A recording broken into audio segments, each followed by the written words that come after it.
Chapter 13, Key Issue 2. Looking at urban development zone models. Content objective, where are people distributed in urban areas? As a preface to these notes, people are not distributed randomly within urban areas. They concentrate in particular neighborhoods depending on their social characteristics. Geographers describe where different types of people are likely to live within an urban area, and they offer explanation as to why these patterns occur.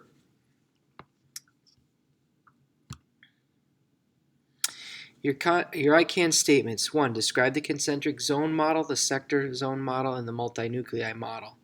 2. Analyze how these three models help to explain where people live in urban areas using social area analysis.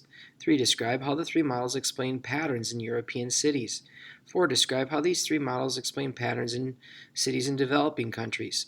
5. Explain why the Galactic City model best explains urban development in the 21st century. 6. Describe the history of development of cities in developing countries.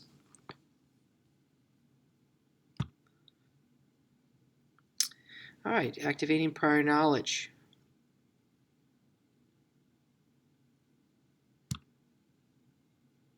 Social area analysis. What a social area analysis does, it looks at people living standard within neighborhood areas, and it analyzes their ethnic backgrounds, their lifestyles, as well as other maybe religious or other gathered demographic data known as a social area analysis.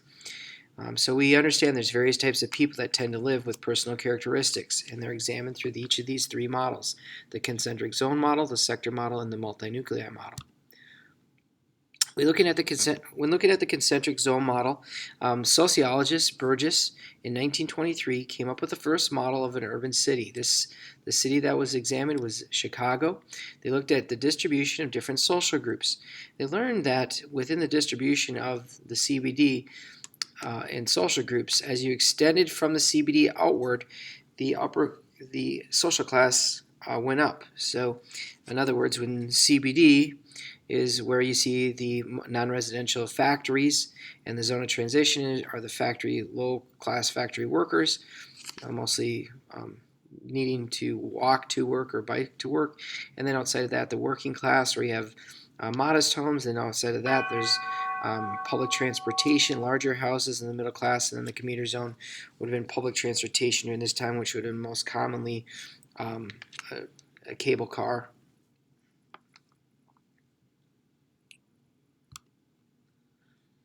All right, again, the sector model looks at various social classes, the poorer social classes in the second ring, and the wealthier social classes in the outside ring of zone of better residence, or the commuter zone.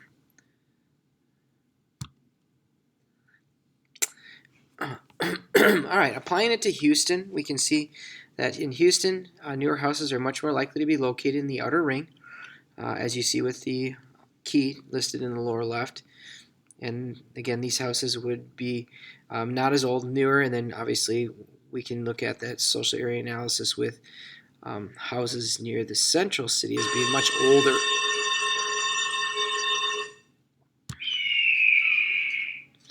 Going back to our bid rent theory that we talked about in Key Issue 1 of Chapter 13, we look at the comparison when looking at suburb edge cities as CBDs. We can see that the cost of living as you go further out towards suburban single-family homes decreases. So when we apply that to the zone of better residence, or the concentric zone model, we can see that the cost of living in Zone 1 is tremendously high, where there aren't many residents. And the ring of Zone 2 would have been areas where we see what multi-unit complexes, intensive land use because people would live in apartments, so smaller space, more densely populated space. As you move further out, the land cheapens, but then as you move further out, we also see that there's less dense living space for eventually the higher income residents. The sector model. The sector model was created by economist Homer Hoyt in 1939. He looked at a series of sectors that came from the concentric zone model. These sectors were often referred to as wedges or sections from the center, and along these wedges or sectors, sometimes referred to as boulevards, were where the wealthier class resided. And these sectors also explained that on the opposite side, typically, of that sector would be the transportation sector, where the lower class would be, as well as where pollution would be, so less desirable areas of the city.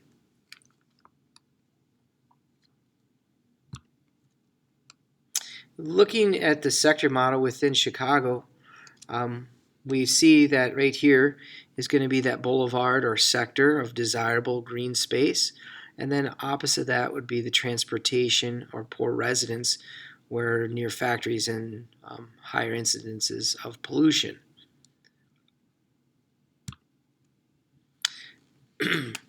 We applied to Houston again, and we can see that there is a sector of medium household incomes, that is the dark green, that stretches from Houston along the Interstate 10 corridor, where we can see again the wealthier sector that has a major transportation network into the city, CBD, into the city, into the outlining suburban areas. The multinuclei model it does not follow concentric zone rings. Instead, we have geographers Harris and Ullman in 1945 state that nodes are a point of where urbanization grows from. So we look at nodes where mostly there are activities of neighborhood businesses, such as universities or airports or parks.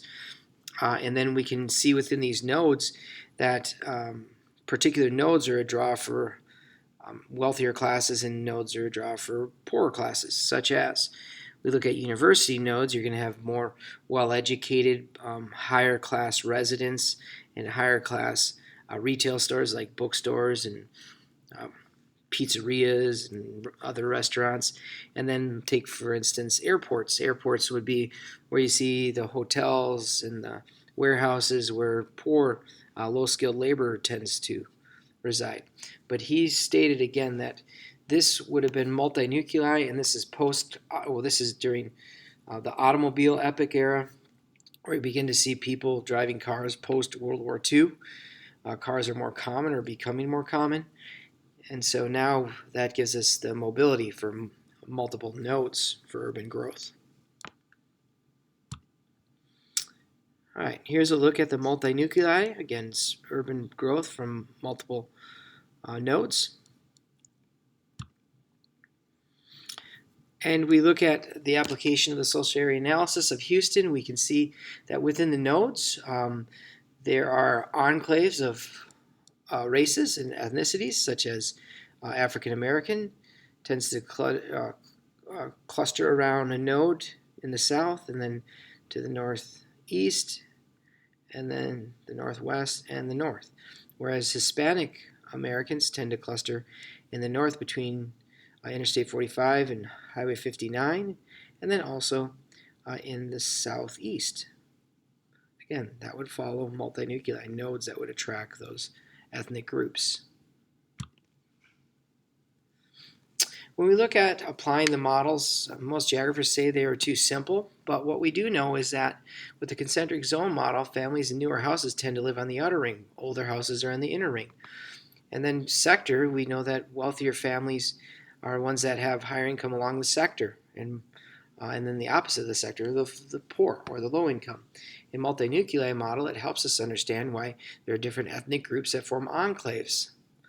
And also with the multinuclei model, we begin to see the intermixing of various cultural backgrounds.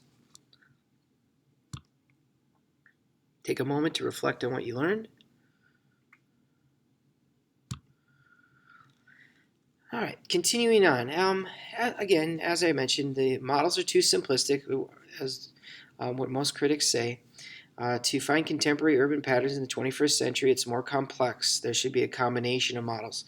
So the best use of these models would be combining them. However, we'll talk about the galactic city model and the periphery model that seems more applicable to the 21st urban development. All right, Galactic City Edge Model. The Galactic City was also produced by Harris.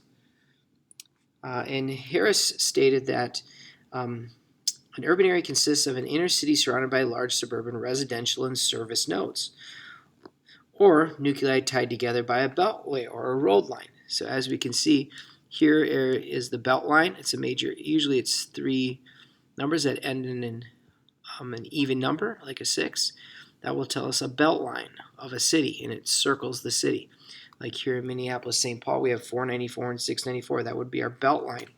Outside that belt line, we would have suburb regions where you see edge cities like this. Again, conurbations looks like Swiss cheese. It's not contiguous with the central city.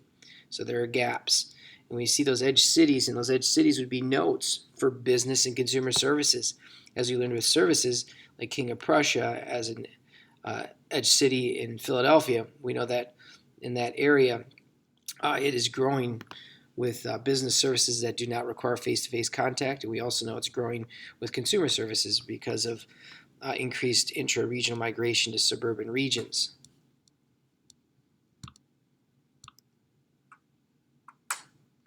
All right, so again, suburban nodes, high-rise office, shopping, entertainment, hospitals, again, consumer and business services. And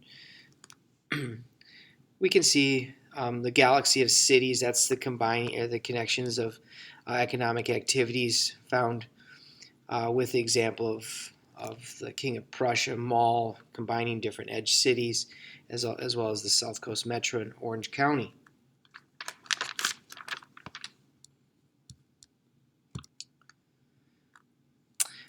All right, the Galactic City model continued. When we decentralize the CBD, this is post-industrial economy, so that everything is going to be centered around transportation, mostly the car or an individual vehicle, car or truck. So shopping and business start in the suburbs, edge cities. That's where the jobs are. We begin to see density gradient, meaning that now, as you move further out, the areas become less dense and begin to flatten out as you move further out. And then we also see middle class is more prevalent in suburban regions. And we have the largest percentage of population in suburbs currently. Suburbs will continue to grow. And with different lifestyles, it will continue to grow. Where suburbs now contain 50% of U.S. population. All right, take a moment to reflect.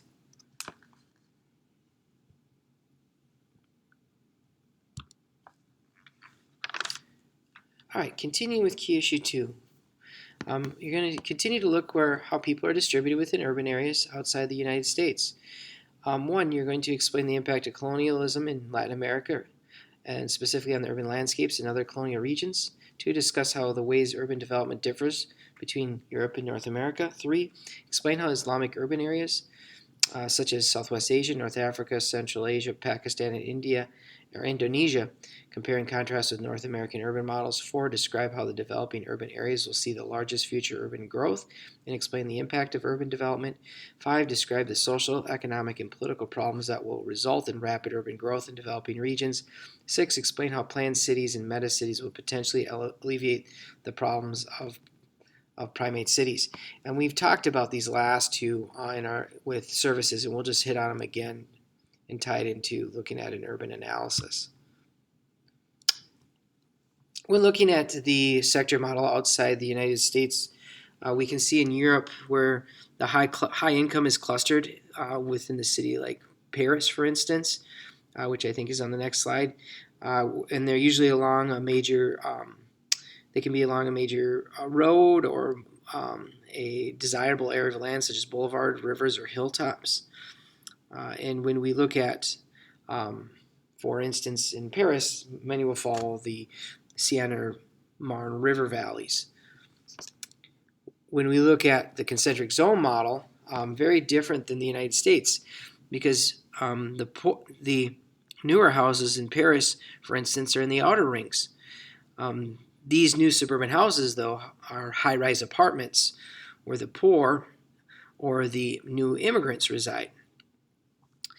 And so the wealthy live in the core city or the CBD, and the CBD is very densely populated, unlike the CBDs in North America. And And again, it will vary from Eastern and Western Europe, areas that were once communist, because you'll see near the CBD mass-produced communist apartment blocks in the CBD.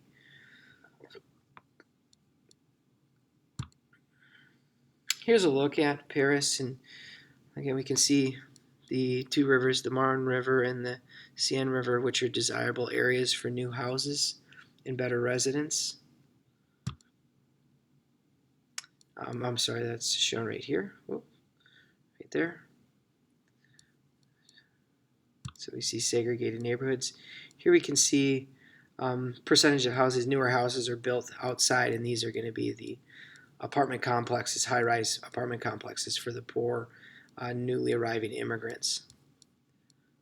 As we learned from our migration unit, chapter 3, we know that Europe, several European countries, France being one of them and Germany being the other, they're getting a lot of recent new immigrants. And here again is the wealthy along these two rivers, and then we begin to see segregation in suburbs. And then here's a look at the wealthy southwest sector of Paris. Structure of European cities. We see the older houses in the inner city Paris.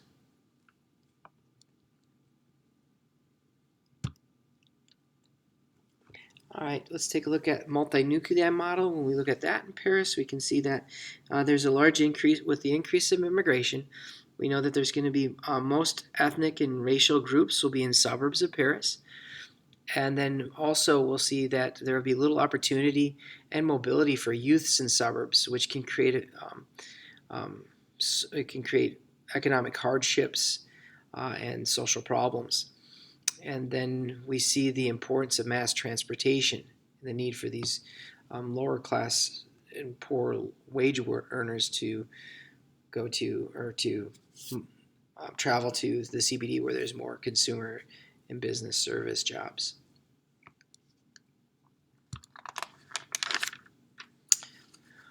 Okay, again, looking at European cities, we can see suburbs are located in the northeast where the low income, to the left, the high rises. Then we can see that many of them are made up of immigrants that follow Ravenstein's law of traveling the shortest distance, so North Africa and parts of Southwest Asia.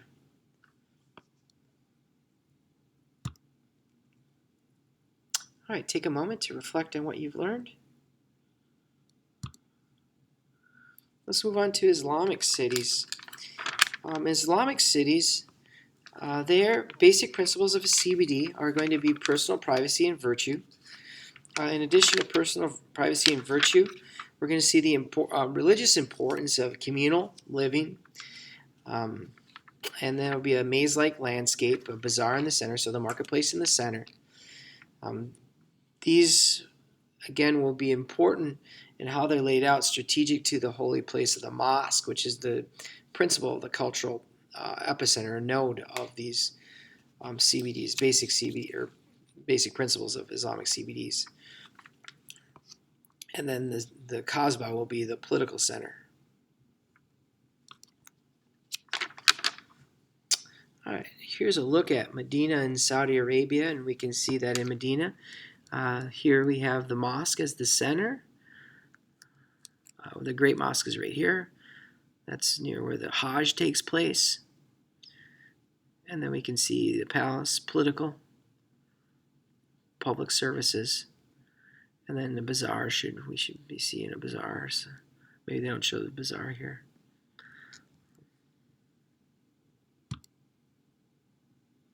All right, here's a look inside of a bazaar on the left.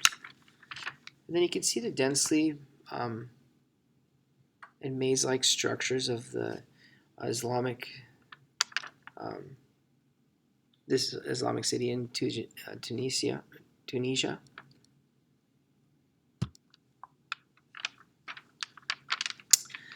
All right, we can see the effects of what's happening with the Uyghur people in China, where the government has, we can see the this is in Kashgar, And we can see that in this area, the Uyghur people, it's been demolished because of the Chinese government.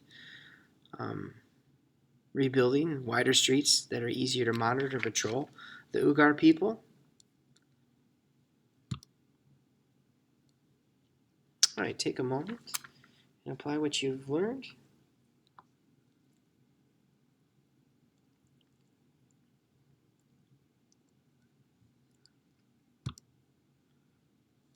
Okay, continuing on to pre-colonial cities and colonial cities and post-colonial cities.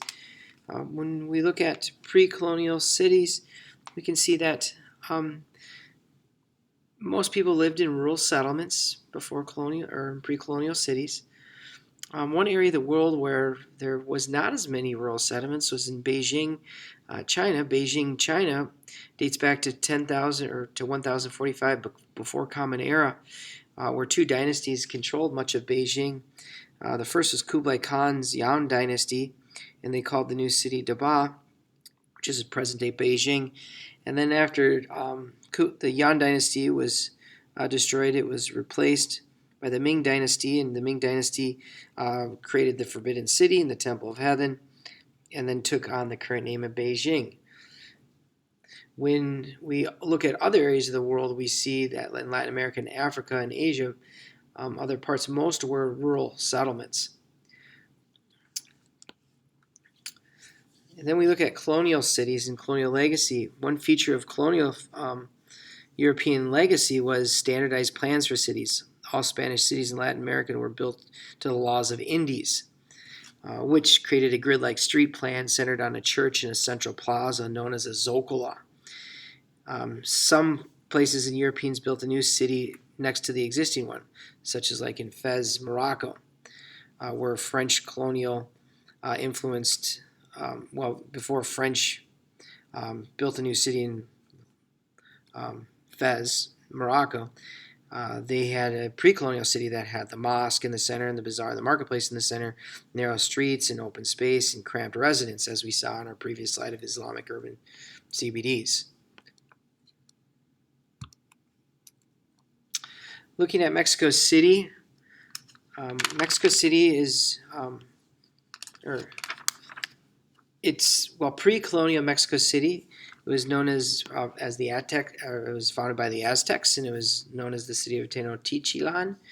And there was a marshy island in the middle of Lake Texcoco, and the node was religious life, known as the Great Temple. And then there was castaways with drawbridges that linked Tenochtitlan to the mainland. So there are drawbridges that went over this marshland that connected into the city of Tenochtitlan. And then the islands, they were laced with canals to facilitate movement for over 2 centuries, building this Mexico City, or what is now Mexico City.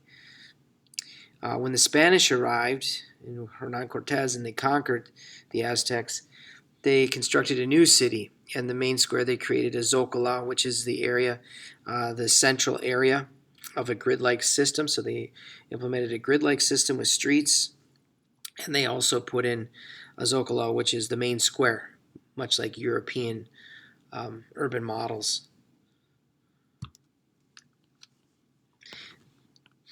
When we look at the conquest and the creation of the Zoccola, it's going to be modeled right after European CBDs with the main square, as you can see right here. Again, called a Zoccola. We look at stages of development of developing countries. We can see that colonial cities often involved administration center, military command center, international trade, and then also housing for European settlers. Since independence, the focal points have changed. Millions of migrants have come to the cities for work. They've constructed hastily developments in the suburbs. In some cities like Mexico City, previous social patterns from previous centuries have been reinforced. So when we think about Mexico City, we see lower income housing proliferates the outside, known as squatter developments. But they're also called, in developing regions, they're called other names like favelas in Brazil. And then we see that Within Mexico City, after their independence, we see that the downtown has been seen as a boulevard that extends from downtown where the wealthy reside on a corridor.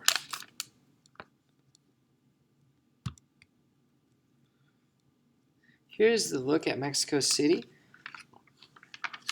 And we can see within the rapid suburban growth of Mexico City, where now Mexico City has estimated populations of over 21,000 in that urban area, or 21 million, sorry, in that urban area. And they've filled in all the marsh, filled in all the land.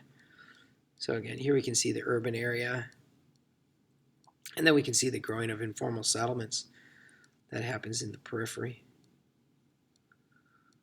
Informal settlements are going to be defined by not having municipal sewage or electricity. And oftentimes they create makeshift house structures made of cardboard or corrugated metal or cans or glass. Well, not so much glass, but cans. All right, take a moment to reflect on what you've learned. Let's take a look at other Latin American cities.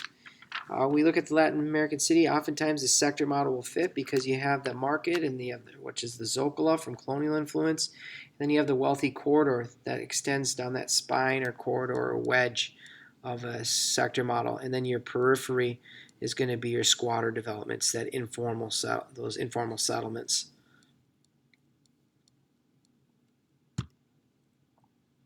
Here's another look at it.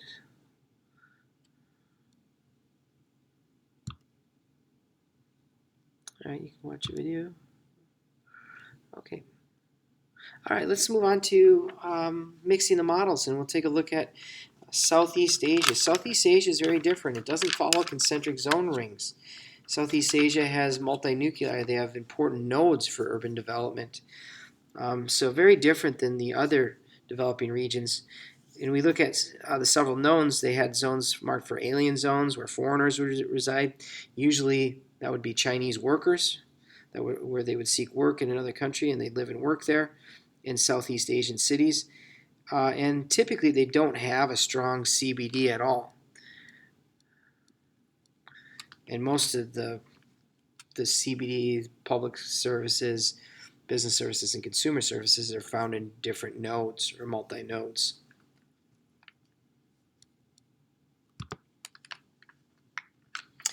Here's a look at Santiago, Chile.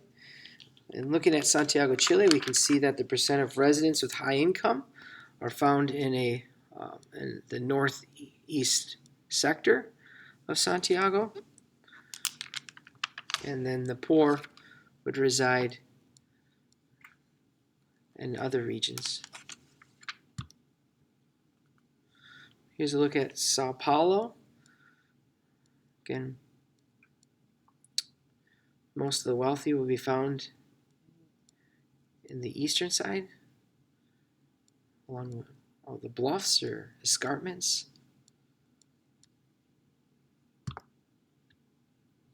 Here's a look at informal settlements away from the wealthy, so segregation.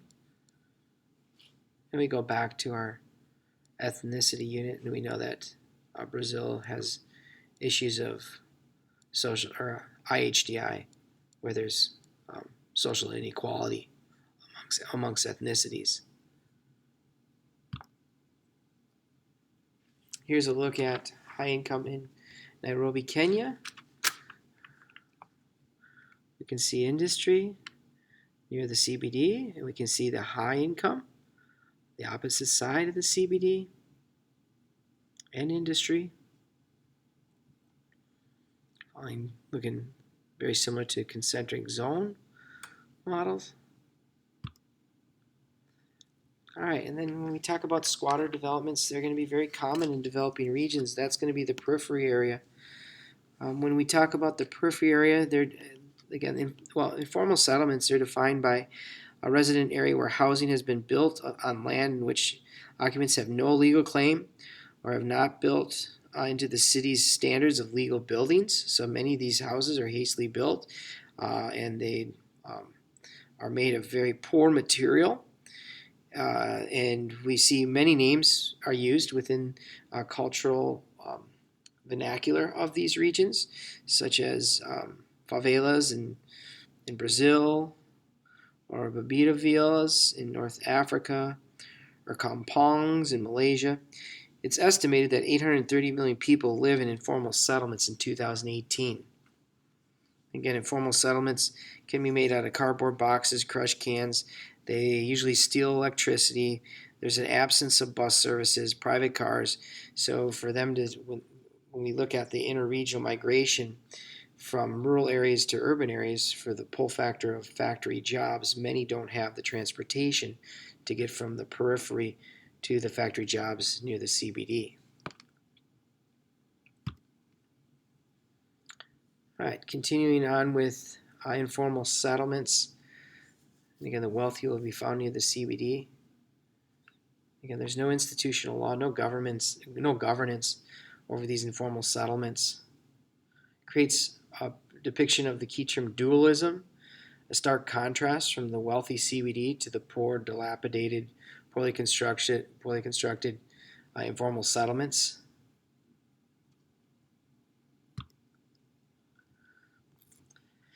Looking at applying the model of informal settlements to the Philippines, we can see that they're located in outer districts.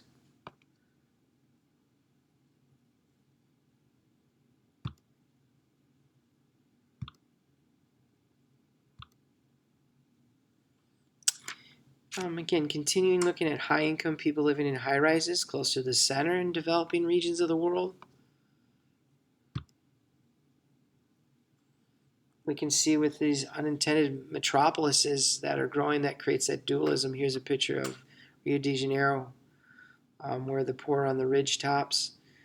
And we can see that there's high unemployment, there's a lack of tax base, so there's a lack of public services, school, trash,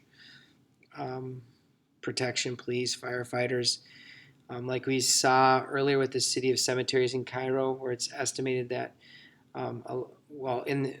in Cairo, there's literally people living in the cemeteries. It's estimated that over 55% of sub-Saharan Africa is found in slums or informal areas of central cities. And then overall, 30% of all developing countries or regions in the world have inhabitants living in these informal settlements.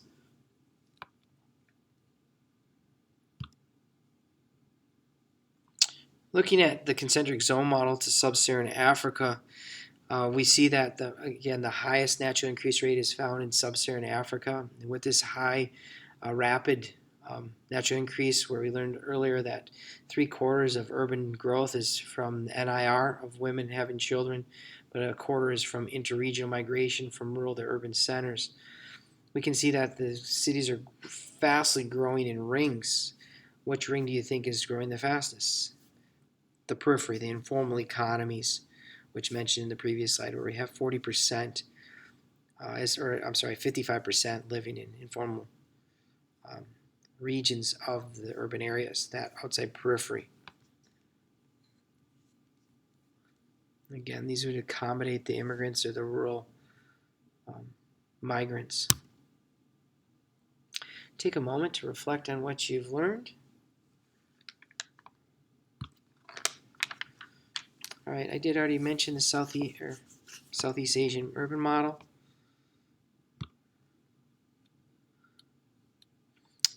We look at post-colonialism, fast-growing urban areas in the world, and city development impacted by colonial needs.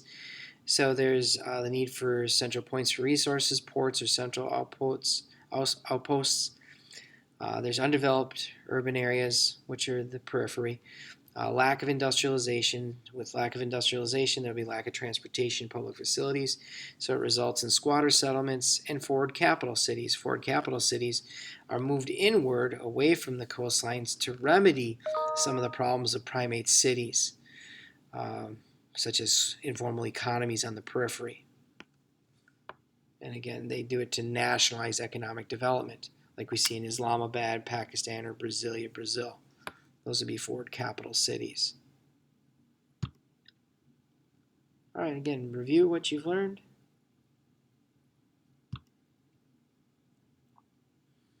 We look at the chart here. It shows the world's largest urban areas projected, well, from the 1900 to projections to 2030.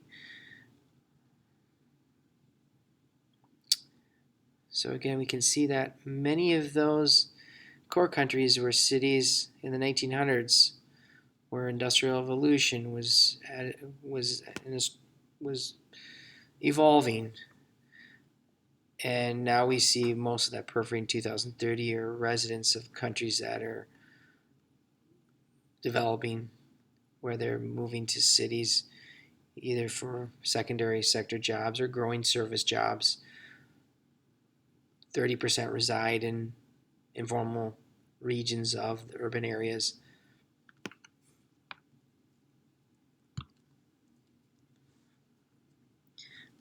And here's another look at with urbanization. We can see that urban populations was going to continue as we see from, as we look in this chart right here, we can see that rural areas will start to decline. Urban areas will start to grow in 2010, 2005 right in there, and we'll see as we move forward to 2020, 2030, there will be more people move into urban areas, and urban areas will continue to grow.